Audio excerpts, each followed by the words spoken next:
नमस्कार, स्वागत है आपका बीवीएम न्यूज़ में। मैं हूं ममता बघेल। चलिए बात करेंगे खबरों की। एक तरफ पूरे देश और प्रदेश भर में कोरोना वैश्विक महामारी अपने पैर पसार रही है, तो वहीं दूसरी ओर ऑक्सीजन की किल्लत से लोग खासा परेशान नजर आ रहे हैं। फरीदाबाद के कई ऑक्सीजन प्लांटों पर धूप में घंटों लाइन में लगे रहने के बाद भी ऑक्सीजन नहीं मिलती। पर फरीदाबाद के सेक्टर 24 स्थित भागीरथी ऑक्सीजन प्लांट पर एक अलग ही तस्वीर देखने को मिली, जहां लोगों को धूप से बचाने के लिए पुलिस प्रशासन ने टेंट की व्यवस्था की है। साथ ही पीने के पानी की व्यवस्था भी पुलिस की ओर से की गई है, ताकि लोगों को ज्यादा परेशानी ना हो और आसानी से ऑक्सीजन गैस मिल सके। इसको लेकर थाना मुजेसर प्रभारी और उनकी टीम ने अच्छा खासा इंतजाम किया है। अब तक आपने पुलिस की कुछ ऐसी तस्वीरें देखी होंगी जिन्हें देखकर आपको लगता होगा कि पुलिस बेहद ही गलत है और लोगों को परेशान करती है, परंतु फरीदाबाद के सेक्टर 24 भागीरथी ऑक्सीजन प्लांट पर पुलिस ने इंसानियत दिखाते हुए लोगों के लिए अच्छा खासा इंतजाम किया है। ऑक्सीजन भरवाने आए लोगों को धूप से बचाने के लिए पुलिस ने टेंट की व्यवस्था की है। साथ ही पीने के पानी की व्यवस्था भी रखी गई है। फरीदाबाद में वैसे तो ऑक्सीजन प्लांट कई और भी हैं, परंतु वहां पर ऐसी व्यवस्था नहीं है, जबकि अन्य प्लांटों पर घंटों धूप में खड़े रहने के बाद भी लोगों को ऑक्सीजन नहीं मिल रही। कौन से प्लांट पे? सर हम भगीरथ प्लांट पे खड़े हैं, सेक्टर 24। मैं सुबह 10 बजे से यहाँ खड़ा हूँ सर, ऑक्सीजन के सेंटर के लिए। भीड़ काफ़ी है, बट ये है कि व्यवस्था बहुत सही है। जो प्रशासन है उसने व्यवस्था अच्छी दिखाई है, सब कुछ सिस्टमेटिक हो रहा है। हमें लग रहा है कि हमें उम्मीद है कि यहाँ गैस मिलेगी, जोर मिलेगी। अब से 2-3 दिन पहले, 5 दिन पहले की बात करें तो बहुत ज़्यादा हाहाकार मचा हुआ था ऑक्सीजन को लेकर। घंटों तक लाइन में लगा रहना पड़ता था, फिर भी ऑक्सीजन नहीं मिलती। बिल्कुल। क्या अब वो व्यवस्था में सुधार आया है? बिल्कुल सुधार आया सर। एक्चुअली क्या था, कुछ टाइम पहले लोगों में एक डर था, लेकिन आज वो लोग समझ पा रहे हैं उस चीज़ को, सिस्टमेटिक काम कर रहे हैं, तो बिल्कुल बदलाव आएगा। बस लोगों को समझने की जरूरत है। लोगों से कोई अपील करना चाहेंगे? हाँ जी, लोगों से ये अपील करना चाहूँगा, मास्क लगाएं, अपने घर में रहें, सुरक्षित रहें। हाँ जी। तो क्या आपने ऑनलाइन रजिस्ट्रेशन किया था? ऑनलाइन रजिस्ट्रेशन किया हुआ था कल से। घर में कौन की तबीयत खराब है? किसकी? मेरे पापा की तबीयत खराब है। अच्छा, क्या कुछ दिक्कत आ रही है? सांस लेने में? सांस लेने में दिक्कत है। एक्चुअली ऑक्सीजन लेवल उनका 71-72 ऐसे कुछ करती है, फ्लक्चुएट कर रही है, मतलब ऑक्सीजन लेवल। सरकार ने लॉकडाउन कर दिया महामारी को देखते हुए, पर लोग फिर भी लापरवाही कर रहे हैं। हाँ, लापरवाही नहीं करनी चाहिए। देखो, सीरियस तो है, जिन लोगों को हो गया है उनको तो पता है कि इसकी भयावहता के बारे में, और हॉस्पिटल उतनी नहीं है, ना उतने स्वास्थ्यकर्मी हैं, उनके ऊपर भी लोड है, उनकी वर्किंग आवर्स भी बढ़ा दिए गए हैं, वो भी परेशान हैं। तो जितना कम से कम हो सके उतना मूवमेंट रखें। मास्क तो ज़रूर पहनना चाहिए सबको। बहुत से लोग जो जवान हमारे यंग एज वाले हैं वो बिल्कुल भी मास्क का यूज़ नहीं कर रहे हैं। वो शायद ये सोचते हैं कि हम इसमें पीड़ित नहीं हो। चलिए रुक करेंगे अगली खबर की। बालाकोट के अनाज मंडी में एक बार फिर अपराधियों के बुलंद हौसलों का नजारा सामने आया है, जहां करीब आधा दर्जन लड़कों ने अज्ञात कारणों के चलते सब्जी बेचने वाले करीब 16 वर्षीय युवक पर लाठी डंडों से हमला कर दिया। मौके पर तैनात सिपाही नरेंद्र ने एक हमलावर को पकड़कर थाना पहुंचा दिया और घायल को उपचार के लिए बालाकोट सिविल अस्पताल भेज दिया है। एक और जहां देश प्रदेश में कोरोना मरीजों के चलते आम जनजीवन अस्त व्यस्त है और लोग जैसे से अपना जीवन यापन कर रहे हैं, तो वहीं बालाकोट में अपराधियों के हौसले इन हालातों में भी बुलंद है।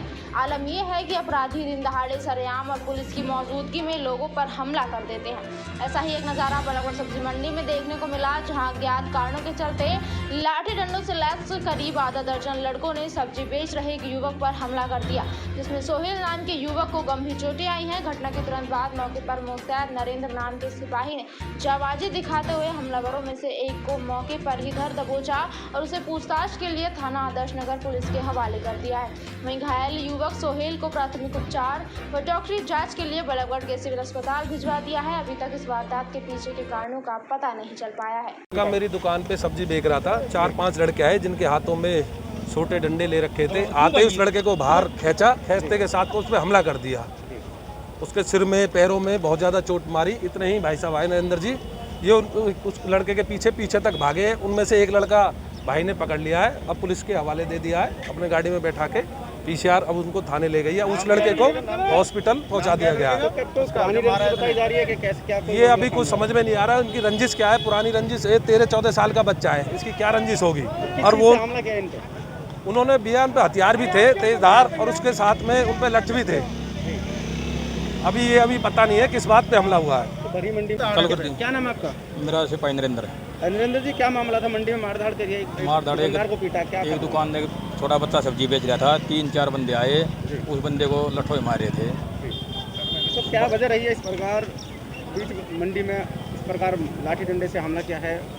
क्या था? ये तो अभी हम उस बंदे को थाने में ले जाए, पता चलेगा भाई क्या बात थी, क्या झगड़ा था। कितने लोग थे जिन्होंने इसका हमला किया? ये हमला किया 3-4 बंदे थे, एक को मैंने पकड़ कर पुलिस थाने में भेज दिया है। वो जाकर उनको पता करेंगे भाई वो कौन कौन बंदे का नाम है, कहाँ कहाँ रहने वाले, क्या बात थी, ये बात हो। घायल लड़का है वो इस टाइम कहाँ पर है? वो लड़का हमने हॉस्टल भेज दिया है। चलिए रुक करेंगे अगली खबर का। फरीदाबाद में भी कोरोना टीकाकरण का तीसरा चरण यानी 18 का टीकाकरण जोरों शोरों पर है। टीकाकरण के प्रति युवाओं का ऐसा रुझान देखने को मिला। फरीदाबाद के सेक्टर 3 में प्रजनन एवं शिशु स्वास्थ्य केंद्र में युवा बढ़ चढ़कर कोरोना वैक्सीन लगवाने पहुंच रहे हैं। 18 साल से ऊपर के आयु के युवाओं में कोरोना वैक्सीन का टीका लगवाने के प्रति जोश है। अब 18 साल से 45 साल की उम्र के लोगों को कोरोना टीकाकरण के तीसरे चरण में शामिल किया गया है। वहीं corona vaccine incharge doctor Shiv Prasad Dubey ने बताया कि रोजाना यहां पर करीब 150 युवाओं का टीकाकरण किया जा रहा है। सभी युवा काफी जागरूक हैं, सभी में काफी उत्साह है। उन्होंने बताया कि वैक्सीन की शिकायतों पर गौर करते हुए एक पोर्टल तैयार किया गया है जिस पर युवा रजिस्टर्ड कराकर वैक्सीन का लाभ ले सकते हैं। युवाओं ने वैक्सीनेशन कराने के लिए सभी को प्रेरित किया। उन्होंने कहा कि बिना किसी भय के कोरोना की चैन तोड़ने और इससे बचाव के लिए इस वक्त वैक्सीन बहुत जरूरी है। यहाँ पे लोगों में काफ़ी ज़्यादा जागरूकता है। हमने जैसे कि आपको बताइए होगा कि 2 तारीख से यहाँ पे मूलचंद साहब जी ने यहाँ पे इनाग्रेशन किया था। 18 से 40 साल के जो युवा हैं उनकी वैक्सीनेशन यहाँ पे स्टार्ट हो गई है। डेली हम लोग करीब 150 लोगों को रोज़ वैक्सीनेशन कर रहे हैं। लोगों में काफ़ी उत्साह है और लोग बढ़ चढ़ के वैक्सीन लगवा रहे हैं। अच्छा, कुछ युवाओं का ऐसे भी कहना है रजिस्ट्रेशन नहीं हो पा रहा है, वैक्सीन जब पहुँचते हैं लेने तो नहीं मिल पा रही है, कुछ ऐसी चीज़ें भी शिकायतें आ रही हैं, किस तरह से सॉल्व कर रहे हैं उनको? जो कैसा है इसका जो प्रोसेस बनाया गया है वो इस तरह से बनाया गया है कि कोई भी युवा जो है 18 से 40 साल के बीच में वो पहले सेल्फ रजिस्ट्रेशन करेगा ऑनलाइन। उसके बाद में उसको एक अपॉइंटमेंट मिलेगा। अपॉइंटमेंट मिलने के बाद ही वो यहाँ पे आएगा तो ही हम उसको वैक्सीन लगा पाएंगे, अदरवाइज़ उसका पोर्टल पे नाम नहीं चढ़ पाता है। हमारे एंड पे हम ऑन द स्पॉट रजिस्ट्रेशन नहीं कर पा रहे हैं, ठीक है। तो इस वजह से क्या होता है कि अभी आज की तारीख में बहुत कम युवा लोगों को वैक्सीन लगी है, तो उस पोर्टल पे हर व्यक्ति अपना रजिस्ट्रेशन और अपॉइंटमेंट बुक करने की कोशिश करता है। जब ज़्यादा लोग एक साथ काम करेंगे इसके ऊपर तो जितने लोगों को अब देखिए कि मान लो कि बहुत सारे लोग पोर्टल पे इसके लिए रजिस्ट्रेशन और अपॉइंटमेंट के लिए कोशिश कर रहे हैं, लेकिन हमारे पास स्लॉट तो सिर्फ 150-200 का है, तो सिर्फ इतने लोगों को काम हो पाएगा, बाकी लोगों को तो नहीं हो पाएगा। तो इस वजह से तो परेशानी शुरू में आएगी। जैसे जैसे लोगों को लगने लगेगा, लोग वैक्सीनेट होते जाएंगे तो थोड़ा ये काम आसान हो जाएगा। और इसकी वजह क्या है? ऐसा सरकार ने इसलिए किया है जिससे कि यहाँ भीड़ ना लगे, क्योंकि अगर मान लो कि यहाँ पे बहुत सारे लोग आ जाएंगे, आपको पता ही है कोरोना भी ज़्यादा। बात करेंगे अगली खबर की। हाल ही में जिला पार्षद की हुई वार्ड बंदी को लेकर क्षेत्र में अब विरोध की आवाज उठनी शुरू हो गई है। क्षेत्र के नेताओं ने आरोप लगाया है कि वार्ड बंदी का पूरी तरह से राजनीतिकरण हुआ है। इसमें राजपूत बिरादरी को पूरी तरह से दरकिनार कर दिया गया है। नेताओं ने आरोप लगाया है कि वार्ड बंदी में शामिल की गई जनसंख्या में भी काफी अंतर है। 3 मई से लेकर 7 मई तक इन वार्ड बंदी की आपत्ति एसडीएम को सुनाई जाएगी। वहीं उसके बाद 10 मई से 12 मई तक उपायुक्त गुड़गांव में अपील कर सकते हैं। 20 मई को इस वार्ड बंदी का अंतिम प्रकाशन कर दिया जाएगा। जिला परिषद गुड़गांव की वार्ड बंदी वार्ड नंबर 1 में जनसंख्या 25,1907 दर्शाई गई है। 1 नंबर, 2 नंबर और 3 नंबर वार्ड के अंदर जो जनसंख्या पॉपुलेशन के आधार पर वार्ड बनाए गए, उसमें 1 नंबर वार्ड के अंदर 25,000 समथिंग, 2 नंबर वार्ड के अंदर 32,000 समथिंग, 3 नंबर वार्ड के अंदर 27,000 समथिंग ये रखा गया।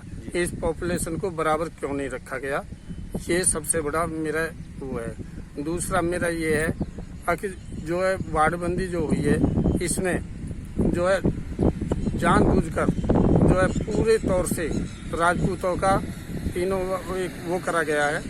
इस राजपूतों को कोई वो नहीं दी गई है। इनके 4 गांव वार्ड नंबर 1 में आते थे, जिनमें दोहला और टैठड़ गांव को पंचायतों को 1 नंबर वार्ड से निकाल के 2 नंबर वार्ड में डाल दिया गया है। तो इसमें आपने क्या ऑब्जेक्शन किया है? इसमें मैंने ऑब्जेक्शन किया है आके लाला खेड़ली जो कि 1 नंबर में रख दिया, जिसके इसमें आपको सूचित किया गया, पता चला था आपको जब ये वार्ड बंदी हुई है? नहीं, कोई सूचना नहीं मिली, किसी को कुछ नहीं पता, ना कोई प्रकाशन किया गया, ना अखबार के द्वारा से, ना मीडिया के द्वारा से, ना वैसे भी पर्सनली। जबकि मेरी पुत्र वधू हर प्रेजेंट पार्षद है, उसको भी सूचित नहीं किया गया। अब कितनी तारीख को अंतिम प्रकाशन है इसका? अब अंतिम प्रकाशन 20 तारीख को दिया है, 20/5 को, लेकिन उससे पहले इन्होंने 3 से 7 सुनवाई रखी है। 3 से 7 में चलिए रुक करेंगे पलवल क्षेत्र का। पलवल से कांग्रेस के पूर्व विधायक एवं हरियाणा सरकार में रहे पूर्व मंत्री करण सिंह दलाल ने सीएम के पलवल दौरे पर निशाना साधा है। करण दलाल का कहना है कि सीएम ने अस्पताल का पूरा जायजा नहीं लिया, न ही उनको आने से स्वास्थ्य सुविधाओं में कोई सुधार हुआ है। पलवल जिले में ऑक्सीजन की किल्लत है, रेमडेसिविर कई दवाइयां नहीं मिल रही हैं। उन्होंने कहा कि हर जिले में भाजपा के बड़े बड़े दफ्तर बने हुए हैं, जिन्हें कोविड सेंटर बना देना चाहिए ताकि गरीब लोगों को बेड मुहैया हो सके। देश के साथ साथ हरियाणा प्रदेश में कोरोना संक्रमण लगातार बढ़ रहा है, जिसकी मौत के आंकड़ों में भी लगातार इजाफा हो रहा है, जिसको लेकर सीएम मनोहर लाल हर जिले में जाकर स्वास्थ्य सुविधाओं का जायजा ले रहे हैं। साथ ही अधिकारियों को भी कोविड-19 को लेकर दिशा निर्देश जारी किए जा रहे हैं। इसी कड़ी में सीएम मनोहर लाल सोमवार को पलवल, मेवात, रेवाड़ी और फतेहाबाद जिले के दौरे पर और स्वास्थ्य सुविधाओं का जायजा लिया और डिमांड के हिसाब से ऑक्सीजन बढ़ाने की बात कही, साथ ही स्वास्थ्य सुविधाओं को बेहतर करने की भी बात कही। लेकिन सीएम के पलवल दौरे पर पूर्व मंत्री करण सिंह दलाल ने निशाना साधते हुए कहा कि सीएम का ये दौरा जनता के साथ मात्र एक छलावा है। सीएम के दौरे से लोगों को उम्मीद थी कि यहाँ वेंटिलेटर, ऑक्सीजन की व्यवस्था बढ़ाई जाएगी और इलाज के लिए रेमडेसिविर और इंजेक्शन भी पलवल के मरीजों को उपलब्ध होगा, लेकिन ऐसा नहीं हुआ। आज भी रेमडेसिविर इंजेक्शन की कालाबाजारी जारी है। सरकार अस्पतालों में मरीजों को बाहर से दवाइयां लानी पड़ रही हैं। ऑक्सीजन के लिए अधिकारी लोगों के फ़ोन नहीं उठा रहे। सरकारी अस्पतालों में डॉक्टर मरीजों का इलाज करने के लिए नहीं आते हैं, परिजन ही अपने मरीजों की दवाइयां ला रहे हैं। इससे पहले ऐसा निराशाजनक रवैया कभी भी देखा नहीं गया। सरकार से हम अपील करते हैं कि इस कठिन दौर में सरकार को राजधर्म का पालन करना चाहिए। जहां पर भाजपा के हर जिले में भव्य कार्यालय बने हैं, चुनावी घोषणा पत्र के अनुसार इन्हें मेडिकल कॉलेज बनाने थे। अब भाजपा कार्यालयों को कोविड अस्पताल बनाना चाहिए ताकि मरीजों के इलाज के लिए बेडों की संख्या बढ़ सके। जो कल का दौरा था वो एक छलावा था और यहाँ के लोगों को एक उम्मीद थी कि मुख्यमंत्री जी आएंगे तो यहाँ वेंटिलेटर्स की व्यवस्था होगी, हॉस्पिटल्स के अंदर ऑक्सीजन की व्यवस्था होगी, रेमडेसिविर दवाई जो कालाबाजारी में बहुत ऊंचे दामों पर बिकने लगी हुई है उस पर रोक लगेगी। लेकिन आज बड़े अफसोस की बात है कि मुख्यमंत्री के दौरे के बाद आज पलवल के अंदर न रेमडेसिविर दवाई उपलब्ध है, न वो सरकारी अस्पताल में उपलब्ध है, ना यहाँ ऑक्सीजन पर्याप्त मात्रा में है और जो वेंटिलेटर्स की ज़रूरत है उन वेंटिलेटर्स को भी अभी स्थापित नहीं किया गया है। अधिकारियों को फ़ोन करते हैं, अधिकारी फ़ोन नहीं उठा रहे हैं। डॉक्टर्स अस्पताल के अंदर दाखिल मरीजों को देखने तक नहीं जाते हैं, उनके परिजन ही उनको दवाई देने का काम कर रहे हैं।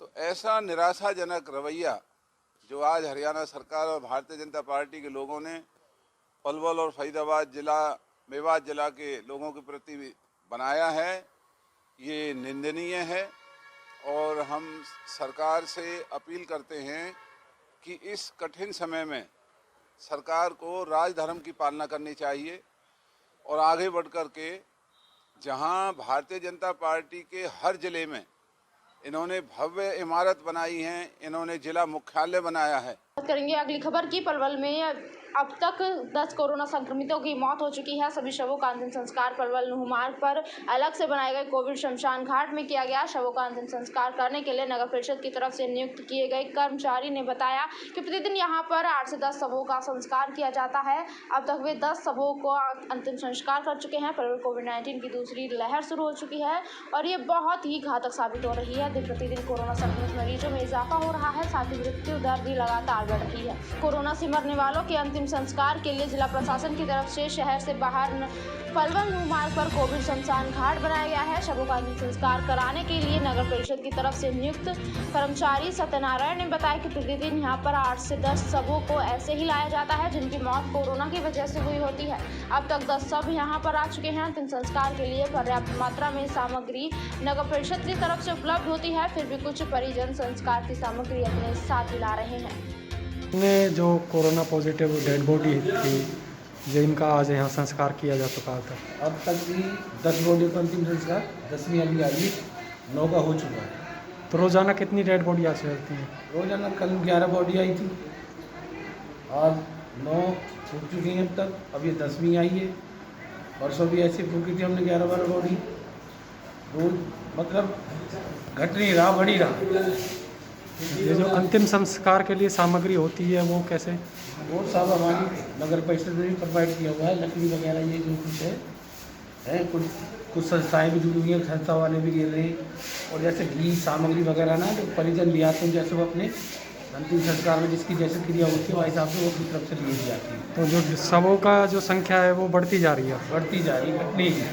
पहले 7-8 थी, अब 9-10 तक रोजाना। आप भी देखो रोज डेली 9, 10, 11 अभी 10वीं आ गई है।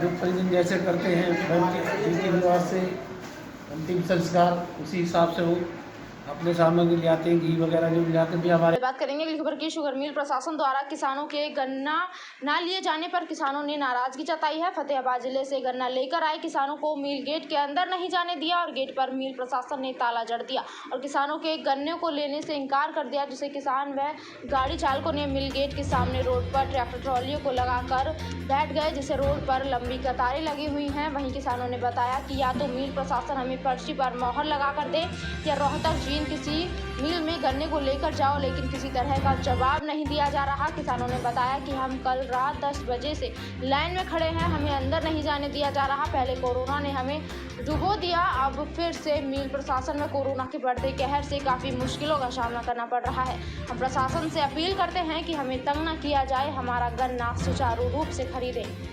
करने आए हैं जी। फिर क्या हुआ? तो ये क्या है जी, रात 12 बजे बंद कर दिया था जी। क्यों? क्योंकि के अंदर लेने को ताला लगा दिया गेट के। कहाँ से आए हो? हम आए हैं कादड़ेली से जी। फतेहाबाद जिले से? फतेहाबाद जिला है जी। किस टाइम आए थे कल? रात आए थे जी 11:30 बजे जी। अच्छा, तो क्या कर रहे हैं मिल वाले? ये किमी कौन कह रहे जी, कोई जवाब ही कौन दे लाए रही। क्या किसानों की बुरी दशा हो रही है जी, लंबी लाइन ला रही है, अंदर लेने कौन ला रही। घंटा किराए पर ला जी भर के किसानों का जी। अरे मजा हो गया जी, 10:30 बजे का आया हुआ जी मैं। अरे इब्नो बताओ, लोग का मिल के गेट में नहीं बढ़िया जी, मैं हमारा समाधान करवाओ जी। क्या कह रहे मिल वाले? मिल वाले तो नू कह रहे ताला नहीं ठोक रखा जी। और क्या कहे जी?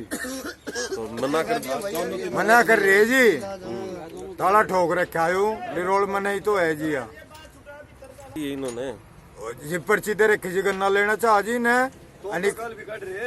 अनिक हम किसी मिल में और जगह भेजो, मोर मारिए तो किसानों को। हाँ जी, हम तो अपनी गाड़ी में गन्ना लेकर आ रहे जी। मैंने बताओ जी, कहाँ मालिक को हिसाब देगा जी, हम कौन हमें दाढ़ी देगा जी। भी है BVM न्यूज़ में फिलहाल के लिए इतना ही। आप बने रहिए हमारे साथ, देखते रहिए BVM न्यूज़। नमस्कार।